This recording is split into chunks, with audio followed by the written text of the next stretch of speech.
School গেটের সামনে সবার মধ্যমণি হয়ে গলায় ফুলের মালা পরিয়ে প্রবেশ করছেন একজন সাবেক প্রধান শিক্ষক। তাকে ঘিরে চলছে স্লোগান আর জয়ধ্বনি।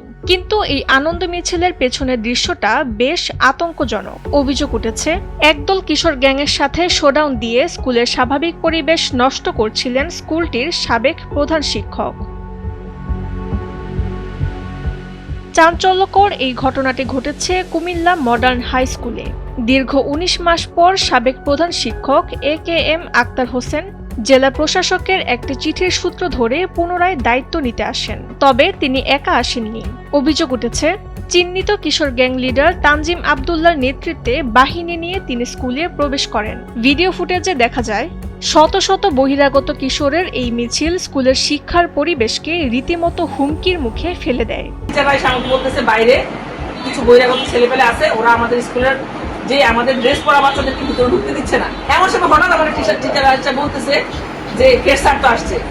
আমি কি হেড স্যার আসছে মানে?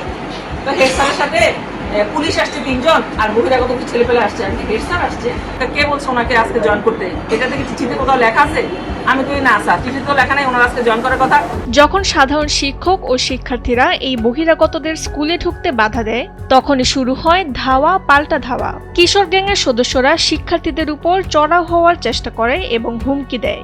আমি এখানে বসা, উপর থেকে ২-৩টা ছেলে আসলো, এসে আমাকে বললো যে ম্যাডাম চাবি দেন, হাজিরা খাতা দেন। আমি কেন? তো আমরা হেডমাস্টারের রুম খুলবো। আমি হেডমাস্টার রুম খুলবো না। ৩ জনের সামনে হেডমাস্টার স্যার পদত্যাগ করতে দিচ্ছেন, ওনারা আমাকে চাবি বুঝিয়ে দিচ্ছেন, কাগজপত্র বুঝিয়ে দিচ্ছেন।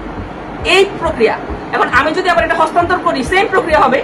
সাবেক প্রধান শিক্ষক আক্তার হোসেন শোডাউনের বিষয়টি অস্বীকার করে বলেন, তিনি কেবল সরকারি আদেশে দায়িত্ব বুঝে নিতে এসেছেন। আমাকে ডিসি মহোদয় এবং অতিরিক্ত জেলা প্রশাসক শিক্ষক ICT উনি বলছেন যে আপনি স্কুল গিয়ে আপনি দায়িত্ব পালন করেন। আমি আজকে স্কুলে আসার সময় আমি তবুও একটু সংকটবোধ করে দেখে আমি SP মহোদয়ের কাছে আমি আবেদন দিয়েছি। তারপরে এডিশনাল SP সার্কেলের কাছে আমি আবেদন দিয়েছি, সদর সার্কেল OC মহোদয়ের কাছে আমি দিয়েছি। OC মহোদয় আমাকে একজন অফিসার সহ নিয়োগ দিয়েছে যে আমাকে নিয়ে স্কুলে আসে। আমি সেভাবে স্কুলে আসছি। আমি স্কুলে আসাতে আমার সকল ছাত্রছাত্রীরা আমাকে গ্রহণ করে এবং স্কুলে নিয়ে আসে। কিশোর গ্যাংয়ের শোডাউনের বিষয়ে কুমিল্লার অতিরিক্ত জেলা প্রশাসক জানান, এই ব্যাপারে তার কাছে কোনো তথ্য নেই। তিনি আরো বলেন, একটি দাপ্তরিক পদে থাকায় আনুষ্ঠানিকভাবে এই মুহূর্তে তার পক্ষে মন্তব্য করা সম্ভব নয়। কিশোর গ্যাং নিয়ে শোডাউন দিয়েছে বা দেয়নি এই বিষয়টা আমার জানা নেই। বিভিন্ন জন বিভিন্ন ভাবে আসছে। আসলে ফর্মালি আমি তো দাপ্তরিক জায়গায় আছি, আমি দাপ্তরিক ভাবে এটা বলতে পারি না ভাই যে কে কাদেরকে নিয়ে গিয়েছে, আমি আসলেই জানি না। কুমিল্লা থেকে সংবাদদাতা মঈন নাসির খানের পাঠানো তথ্যচিত্রে ডেস্ক রিপোর্ট তাসনিম হোসেন লিয়া।